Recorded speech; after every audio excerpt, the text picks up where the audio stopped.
Welcome back. فوجی عدالتوں میں سویلینز کے ٹرائل کے خلاف انٹرا کورٹ اپیلوں پر سماعت میں آئینی بینچ نے مزید سوالات اٹھا دیے۔ سوال کیا کہ 9 مئی کو لوگوں کا کور کمانڈر ہاؤس میں جانا سیکیورٹی بریچ ہے، کیا اس دوران کوئی مزاحمت کی گئی؟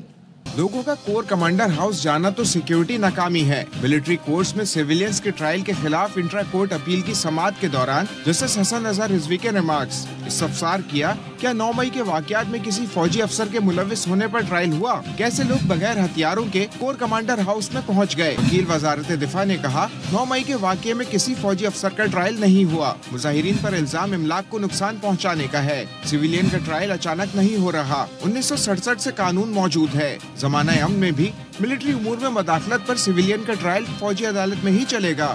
جسٹس مسرت ہلالی نے استفسار کیا، اگر کسی سپاہی کا سویلین سے اختلاف ہو جائے تو کیس کہاں جائے گا؟ جسٹس جمال مندوخیل نے کہا آپ کا سارا انحصار ایف بی علی کیس پر ہے۔ ایف بی علی کیس میں ریٹائرڈ اور حاضر سروس افسران دونوں ملوث تھے۔ جسٹس حسن اظہر رضوی نے کہا یہ پہلو مد نظر رکھے کہ F B Ali case martial law دور کا ہے۔ اس وقت Zulfikar Ali Bhutto civil martial law administrator تھے، انہیں ہٹانے کی کوشش میں ایف بی علی کیس بنا تھا۔ جسٹس حسن اظہر رضوی نے پوچھا ایف بی علی کیس میں آخر کوئی ماسٹر مائنڈ بھی ہوگا، سازش کس نے کی ہوگی؟ خواجہ حارث نے کہا سازش کرنے والے یا ماسٹر مائنڈ کا ٹرائل بھی ملٹری کورٹ میں ہی ہوگا۔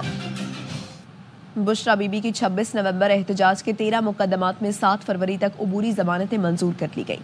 انسداد دہشت گردی عدالت نے 5-5 ہزار روپے مچلکوں پر بشرا بی بی کی عبوری ضمانتیں منظور کی۔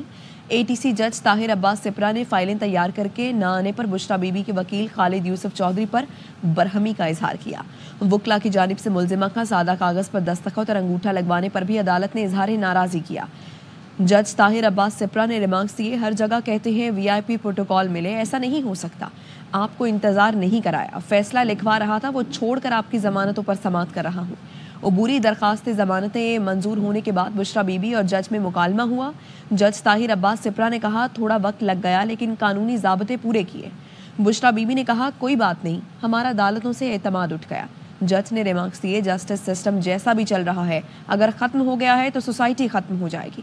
بشرا بی بی بولی بانی پی ٹی آئی اور ہمارے ساتھ جو ہوا اس کے بعد قانون سے یقین ختم ہو گیا۔ ٹرائل کے دوران میں نے ججز کو بیمار ہوتے دیکھا ہے، ملک میں قانون ہے لیکن انصاف نہیں۔ بانی پی ٹی آئی جیل میں آئین کی بالادستی کے لیے قید ہے۔ جج نے کہا ہم نے سب مل کر ملک کے لیے ساتھ چلنا ہے۔ لاہور انسداد دہشت گردی عدالت میں 9 مئی مقدمات میں عبوری ضمانت کی درخواستوں پر سماعت ہوئی۔ عدالت نے 104 ملزمان کی عبوری ضمانت میں 12 فروری تک توسیع کر دی۔ فواد چودھری اور اسد عمر عدالت میں پیش ہوئے۔ اپوزیشن لیڈر عمر ایوب، علیمہ خانم اور عظمیٰ خان کی حاضری معافی کی درخواستیں دائر کی گئیں۔ درخواست میں موقف اختیار کیا گیا، بہنیں بانی پی ٹی آئی سے ملنے اڈیالہ جیل گئی ہیں۔ متعدد کیسز میں عبوری ضمانت پر کارروائی سپریم کورٹ میں زیر التوا ہے۔ دہشت گردوں کی ہماری سرزمین پر کوئی جگہ نہیں، دہشت گردی کے خلاف جنگ منطقی انجام تک پہنچائیں گے، امن سبوتاج کرنے کی ہر کوشش سختی سے ناکام بنا دیں گے۔ Army chief general Syed Asim Munir کا کہنا ہے دشمن نفرت اور خوف کا بیج بونا چاہتا ہے، ہم کامیاب نہیں ہونے دیں گے۔ ایس پی آر نے بتایا army chief general Syed Asim Munir نے پشاور کا دورہ کیا۔ آرمی چیف کو خیبر پختونخوا میں دہشت گردی کے خلاف آپریشنز پر بریفنگ دی گئی۔ آرمی چیف کی پختونخوا کے سیاستدانوں سے بھی بات چیت ہوئی۔ سیاسی رہنماؤں نے دہشت گردی کے خلاف ایک سیاسی آواز اور عوامی حمایت کی ضرورت پر اتفاق کیا۔ دہشت گردی کے خلاف جنگ میں مسلح افواج اور قانون نافذ کرنے والے اداروں کی غیر متزلزل حمایت کا عزم۔ آرمی چیف کو بریفنگ میں وفاقی وزیر داخلہ اور وزیر اعلیٰ خیبر پختونخوا نے بھی شرکت کی۔ جنرل عاصم منیر نے دہشت گرد نیٹ ورکس کو ناکام بنانے میں مسلح افواج اور سیکیورٹی اداروں کی قربانیوں کو سراہتے ہوئے کہا فتنہ خوارج اور ان کے نیٹ ورکس کے خلاف متحد ہیں، لگن، عزم اور قربانیوں کے ساتھ کامیابی حاصل کریں گے۔ آرمی چیف نے کہا سیکیورٹی فورسز نے سرحدوں کے اندر اور باہر دہشت گرد تنظیموں کا بہادری سے مقابلہ کیا اور اہم دہشت گرد رہنماؤں کو نشانہ بنایا۔ دہشت گردی کی پاکستان میں کوئی جگہ نہیں، دہشت گردی کے خلاف جنگ منطقی انجام تک لے جائیں گے۔ آرمی چیف نے واضح کیا قوم کا امن خراب کرنے کی ہر کوشش بھرپور طاقت سے ناکام بنائی جائے گی۔ دشمن انتشار اور خوف پھیلانے کی کوشش کر سکتا ہے لیکن ہم پیچھے نہیں ہٹیں گے، دشمن بھاری نقصان اٹھائیں گے۔ توشہ خانہ کیس میں ایف آئی اے نے تحقیقات کے لیے جے آئی ٹی تشکیل دے دی ہے۔ ذوالقرنین حیدر ہمارے ساتھ ہیں، مزید وہ بتائیں گے۔ جی ذوالقرنین۔ سے جس میں سابق صدر آصف علی زرداری اور موجودہ صدر بھی ہیں اور اس کے علاوہ نواز شریف بھی ہیں، یوسف رضا گیلانی بھی ہیں، ان کے خلاف بھی توشہ خانہ کا جو کیس تھا اس حوالے سے ایک تحقیقاتی ٹیم جو ہے وہ تشکیل دے دی ہے. ایڈیشنل ڈائریکٹر جو ہیں افضل نیازی وہ اس کی سربراہی کریں گے، جبکہ ڈپٹی ڈائریکٹر اور دیگر جو افسران ہیں سب انسپیکٹر کاشف اور شمس خان وہ بھی اس ٹیم کا حصہ ہوں گے. جی بہت شکریہ. مشیر اطلاعات خیبر پختونخوا بیرسٹر سیف کہتے ہیں بانی پی ٹی آئی سے ایسے لوگ ملنے آتے ہیں جن کے اسٹیبلشمنٹ سے رابطے ہیں، مگر بانی کلیئر ہیں وہ سمجھوتا نہیں کریں گے. ABI نیوز سے انٹرویو میں بیرسٹر سیف نے کہا حکومت مذاکرات میں سنجیدہ نہیں. خان صاحب نے 1-2 مرتبہ کہا بھی ہے کہ ہاں مجھ سے رابطے ہوئے ہیں، لوگ آتے جاتے ہیں جو ان سے ملتے ہیں، ان کے اسٹیبلشمنٹ کے ساتھ رابطے ہوتے ہیں تو وہ جا کے خان صاحب کو میسج وغیرہ دیتے ہوں گے. اس طرح کا کوئی آفر اس کو شاید قبول بھی نہیں کریں گے. اس کی وجہ یہ ہے کہ جو بات انہوں نے مجھے کی ہے اور بار بار کی ہے، 1.5 سال سے 2 سال سے جیل میں ہوں، زیادہ بھی گزارنے کی پوزیشن میں ہوں کہ میں کبھی بھی جو ہے وہ جو اصول ہے اس پہ کمپرومائز نہیں کروں گا، وہ ڈیل نہیں کروں گا. اور اگر کوئی ڈیل ہوتی بھی ہے تو وہ عوام کے سامنے ہوگی، کھل کر ہوگی، کوئی بیک ڈور پہ. مذاکرات سے زیادہ تحریک انصاف کو اور عمران خان صاحب کو انگیج کرنا چاہتے ہیں. وہ بالکل سنجیدہ نہیں کہ ایک طرف فیاض صادق صاحب مذاکرات کو لیڈ کر رہے ہیں، اس کی طرف خواجہ آصف کی زبان نہیں بند ہوتی. عطا تارڑ کو دیکھ لیں، صاحب نے آخر میں کہا کہ ٹھیک ہے آپ سنجانی میں کر رہے، اگر ہم یہ تجویز مان لیتے تو شاید وہ پریشر بڑھ جاتا اور حکومت شاید ہمارے ساتھ بیٹھ کر سنجیدگی سے خان صاحب کی رہائی، کارکنان کی رہائی اور باقی جو ہمارے مطالبات ہیں ان پر بات کرنے کے لیے شاید زیادہ سنجیدہ طریقے سے. جی میں تو اس کو انتہائی غلط پالیسی سمجھتا ہوں. میں سمجھتا ہوں کہ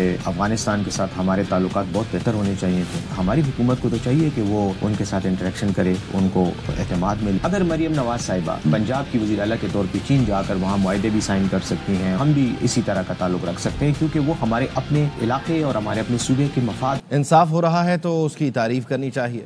ملٹری کورٹ سے سزاؤں کے باوجود لوگوں کو بری کیا گیا تو تعریف ہونی چاہیے. سینیٹر فیصل وابڈا کی پروگرام 11th آور میں گفتگو. کیبنٹ میں کہا تھا یہ نیب کا، تب تو کسی کو پتہ نہیں تھا کہ یہ حال ہوگا پی ٹی آئی کا چیئرمین صاحب کا. میں نے اس وقت کہا تھا، ان کے گھر جا کے کہا تھا. اور اس میں میرے ساتھ ایک وزیر تھے اور وزیر تھے، 3 لوگوں نے آبجیکٹ کیا تھا. فواد چودھری تھا، شیرین مزاری، ہم تینوں نے ریزسٹ کیا. 10 سال ہوگی یا 14 سال ہوگی یا 10 سال ہوگی اور 14 سال ہوگی، 2 لوگوں کو. دونوں کی ہوگی. بشرا بی بی کیوں نہیں ہوگی سر؟ واردات میں اگر کوئی اور شامل نہیں ہے اور جو شامل ہے اس کو نہیں ہوگی، یہ کیسی بات ہے؟ یہ سوال یہ انڈرسٹوڈ سوال، ڈرامہ کر رہے ہیں سارے، سب کو پتا ہے، سب چاہتے بھی یہی ہیں پی ٹی آئی والے. سب وہ چاہ رہے ہیں کہ یہ 20 جنوری کراس کر لیں.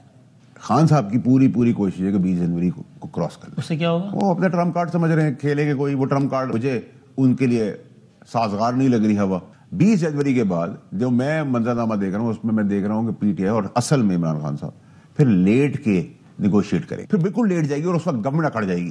آپ کل کچھ یہی پریس کانفرنس میں کہہ رہے تھے کہ پیر کو کوئی پیر آج بھی ہے نا، پیر کی کوئی خوشخبری بھی آنے والی ہے. دیکھیے میں نے کہا آ گیا اس آئندہ آنے والے ہفتے، یعنی کہ منڈے آنورڈ. آپ مجھ سے پوچھیں تو $20 بلین 10 سال کے لیے انویسٹ کرنے جا رہا ہے ورلڈ بینک. اچھا، تو اس کی اناؤنسمنٹ اسی ہفتے جلدی آنے والی ہے. ٹھیک ہے، 20 جنوری سے پہلے اسپیسیفک شہباز شریف صاحب کے تعلقات بڑے اچھے، ٹھیک ہے، اور بڑا جوائنٹلی سب چل رہے ہیں. اور اگر آپ کو ایک ٹیم میں ایک ایسا ممبر مل گیا ہے جو رونالڈو کی طرح لیڈ لے رہا ہے، جب آرمی چیف ہے اور اس کی بہتری پاکستان کو مل رہی ہے، کون ناپسند کرے گا؟ میں اور آپ بھی خوش ہوں گے. پاکستان پانا بانڈز میں چین سے $200 سے $250 ملین تک سرمایہ کاری کا خواہاں ہے. چینی ٹی وی کو انٹرویو میں وفاقی وزیر خزانہ محمد اورنگزیب نے کہا پاکستان کے بیرونی قرضوں کی ادائیگیوں میں بہتری ہے. حیدرآباد سکھر موٹر وے منصوبہ، وزیر اعلیٰ سندھ مراد علی شاہ کا وفاق کی ناانصافی پر احتجاجی خط. نمائندہ خصوصی سنجے سادوانی سے مزید جانتے ہیں. جی سنجے. جی بالکل، وزیر اعلیٰ سندھ کی جانب سے وفاقی حکومت کو خط لکھا گیا ہے. وزیر اعظم کو کہا گیا ہے کہ سندھ کے ساتھ آپ کی پیپلز پارٹی اتحادی ہے، اس کے باوجود ناانصافی ہو رہی ہے. نیشنل ہائی وے کے 105 منصوبوں میں سندھ کے لیے صرف 6 منصوبے رکھے گئے. وفاقی حکومت کا جو سوتیلا پن ہے اس خط میں وزیر اعلیٰ کی جانب سے لکھا گیا ہے اور کہا گیا ہے کہ پنجاب کو 33 منصوبے دیے گئے. اس کے ساتھ ساتھ وزیر اعلیٰ سندھ کی جانب سے یہ نشاندہی کی گئی کہ وفاقی حکومت کے نیشنل ہائی وے کے کل بجٹ کا 38% پنجاب پر خرچ کیا جائے گا، جبکہ کے پی کے اور بلوچستان 17 اور بلوچستان پر 23% خرچ کیا جائے گا. لیکن سندھ کے ساتھ یہاں ناانصافی ہو رہی ہے، صرف 4% بجٹ میں فنڈ مختص کیا گیا ہے. جو رواں سال نیشنل ہائی وے اتھارٹی ہے اس نے 708 ارب روپے کے منصوبے پنجاب کے لیے تجویز کیے ہیں، جس کے لیے 62 ارب روپے مختص کیے ہیں، لیکن سندھ کے لیے 78 ارب روپے کے. بہت شکریہ آپ کا سنجے. کراچی کی مصروف ترین شاہراہ یونیورسٹی روڈ پر سیوریج کی لائن ٹوٹ گئی، جس کے بعد نیپا چورنگی سے حسن اسکوائر جانے والی سڑک نالے میں تبدیل ہو گئی.